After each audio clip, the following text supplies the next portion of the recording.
we're just going to give the neck a bit of a sand down, and we're going to use a grain filler on this one. I'm not going to do the shellac method on this.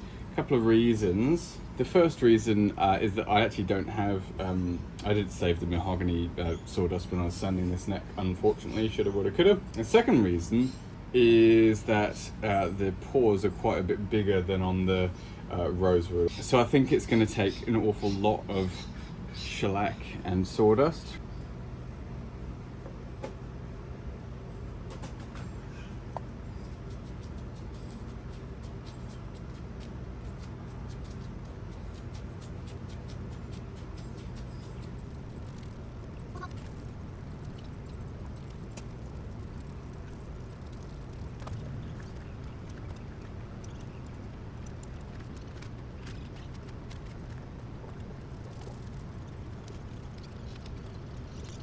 So we've let that epoxy dry overnight. Probably what I'll do is just give fresh tape so that we don't end up with tape that's completely glued on. Let's use some new 240 grit. And basically what we're looking to do is get back to bare wood. We certainly don't want a layer of epoxy on this neck.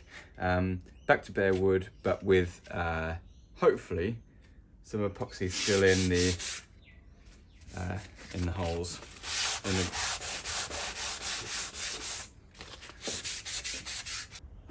This is looking really good. Like, I might even get away with a single pass on this. Maybe not up here, but we'll see.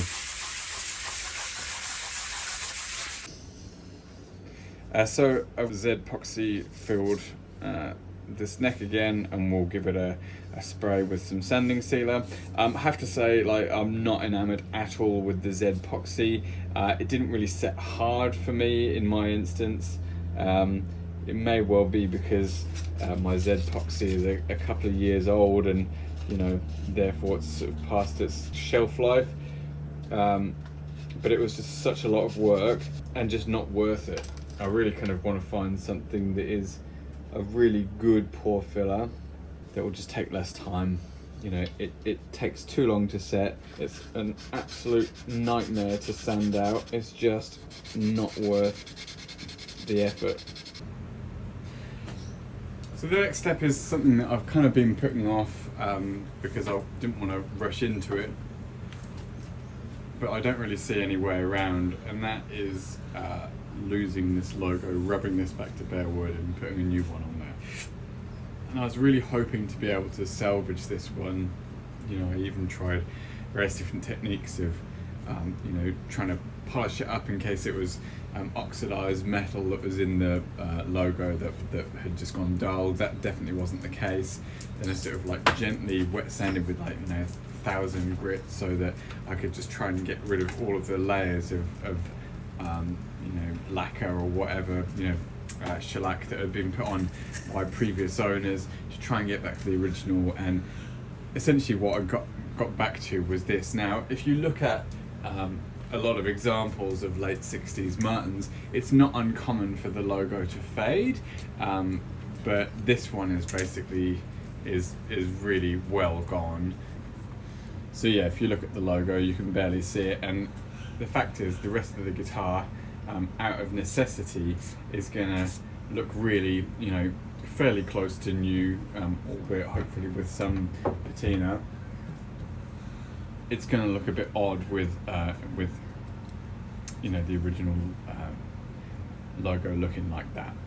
So after much consideration and actually research, I made a decision, and that decision was to buy a replacement replica decal.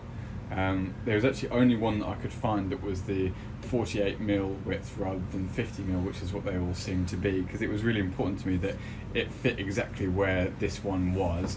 And the thing that originally put me off that was I was working on the basis that they actually sort of silk screened these logos on, potentially as like two processes, because you can see that there's a black outline on these.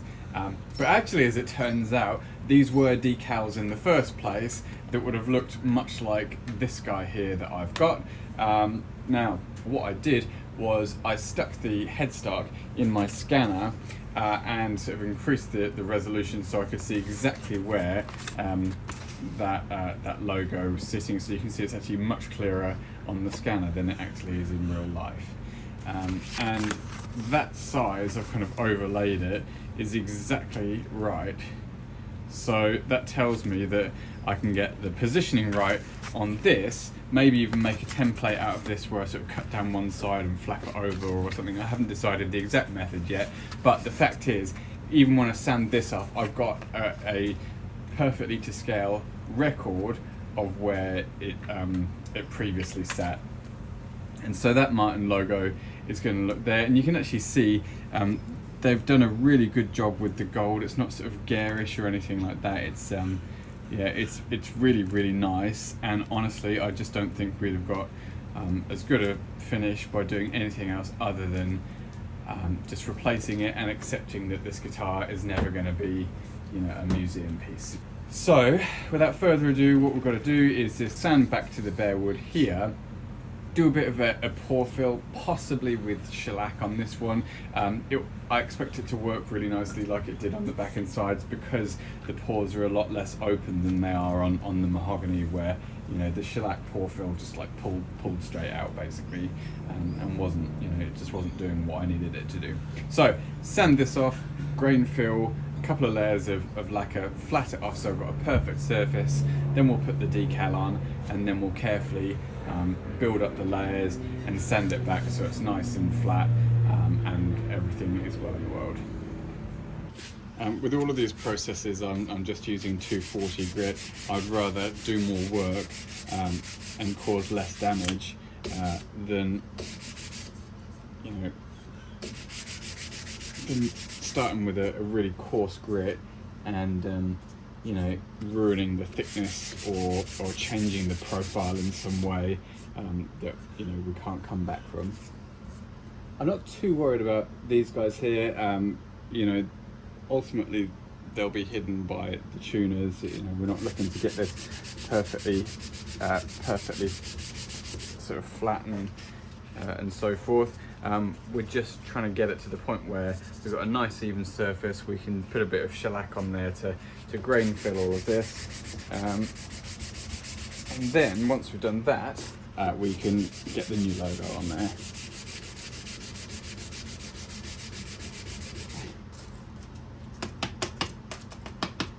Just make sure we save this dust, because we're going to need it.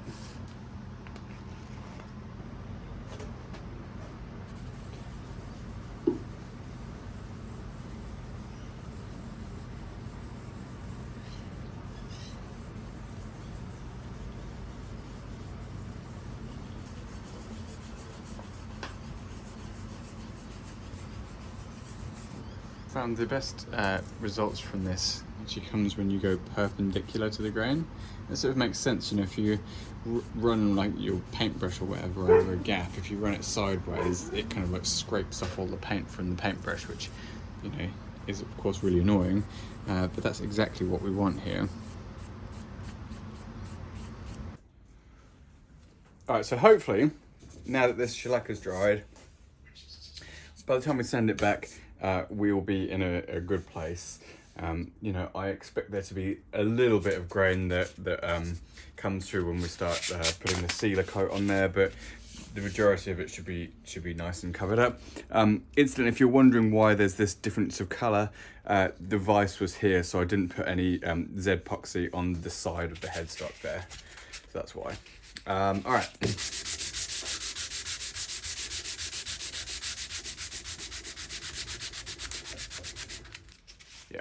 That's looking really good.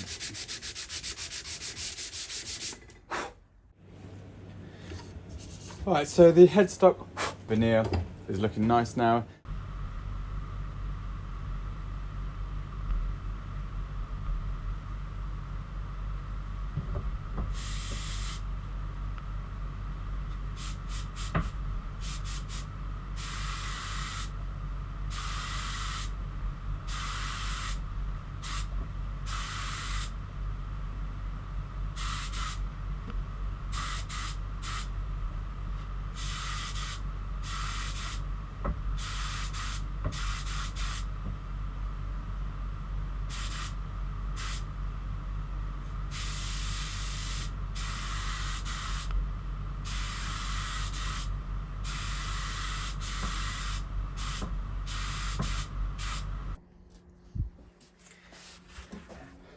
So I've done a few coats of sealer on this neck now, and it's looking really brilliant. There are some areas where you can still see the grain, and what I'm hoping is that just with a bit of sanding, light sanding with 600 grit, that we can get rid of that grain without having to spray more undercoat.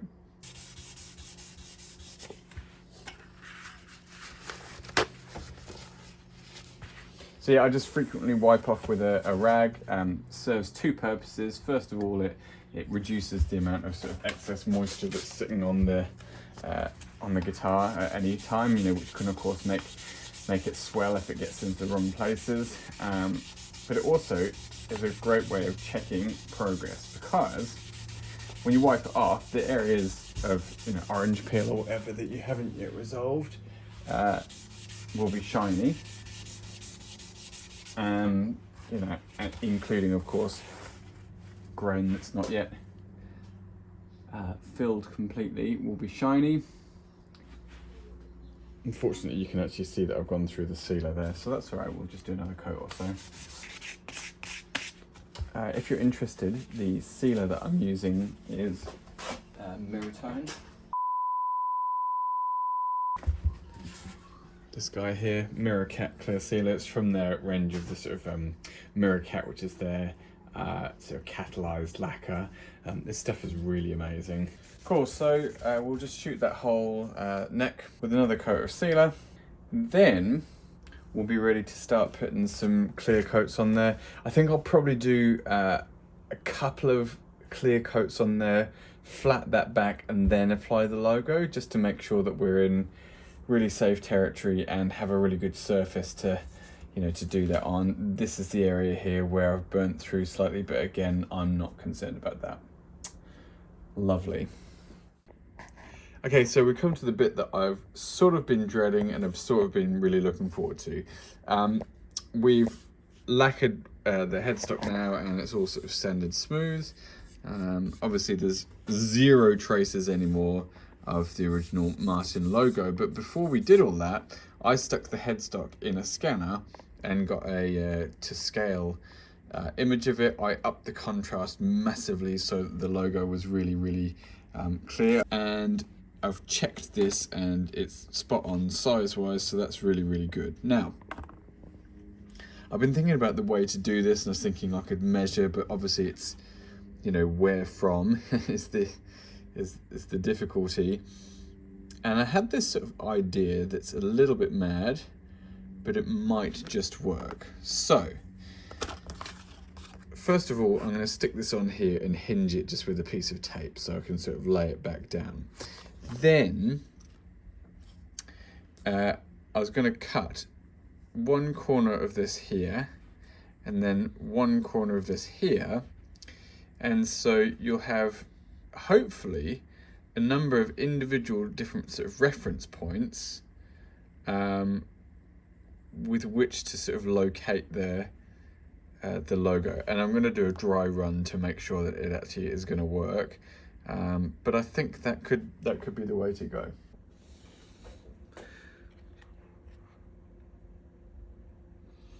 Yeah, this is sort of working. That's actually pretty close there. It needs to come up a little bit.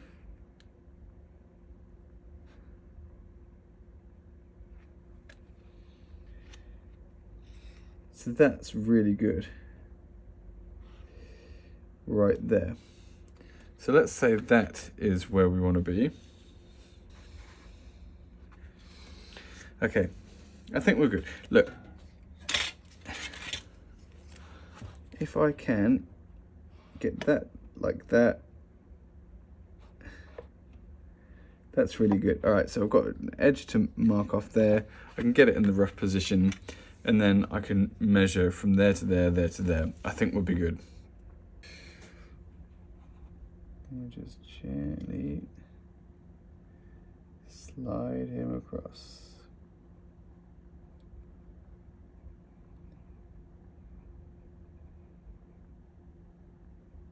Okay.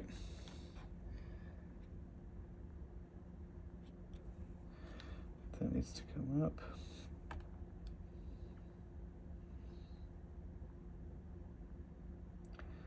It's actually looking not bad.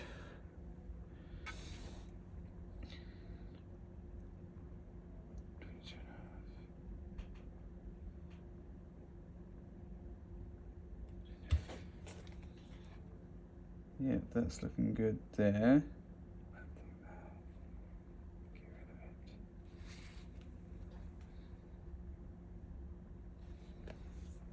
All right, one last measure.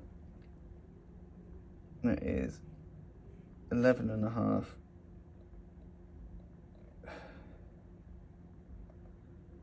11.5. 22.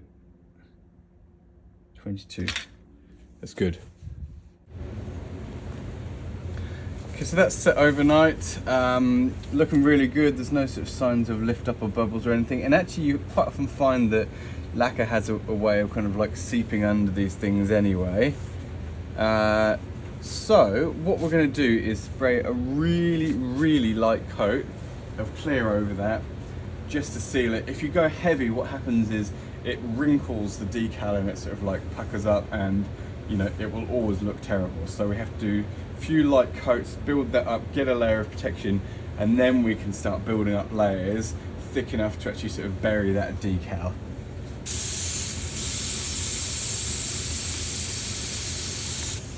Okay, let's go.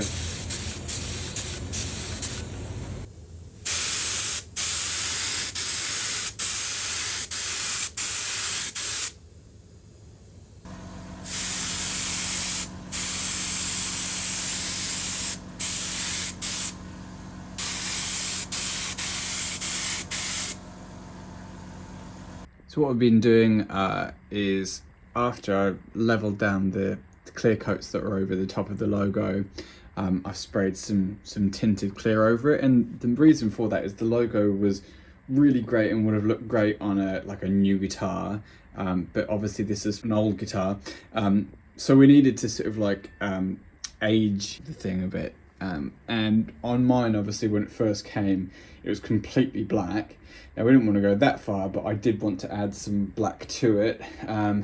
Interestingly, if you look at pictures of old ones, they have like a greeny tinge, and I actually think that that's a combination of the gold with black over the top.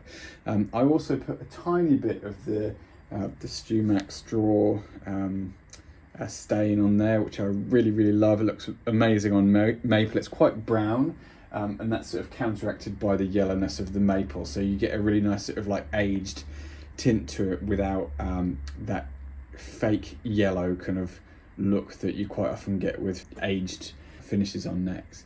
Anyway, I'm really happy with how that's looking. It kind of looks, you know, old to me. Obviously this sort of, we're starting to get the ghosting again around here of the logo. I'll just sort of let that set up a little bit. We'll get some more clear coats on there, level it down and buff it up, and that'll be really, really nice. And that's the headstock done. The other thing that I did off camera was put a little bit of a tint. I'm not even sure if it'll come out on camera, but if you compare that to, for example, the paper towel there, you can see that it's got that sort of yellowy hue. Obviously it looks quite extreme next to paper towel, but yeah, after sanding back the guitar, the binding was like really white and it looked a bit ridiculous, to be honest with you. Again, you know, we're not trying to fake the age of this guitar, but we are trying to make it look age appropriate. You know, we're fairly close to the point where we're going to start doing the final clear coats on the binding and on the headstock, a bit of sanding, and after that I think we should be good.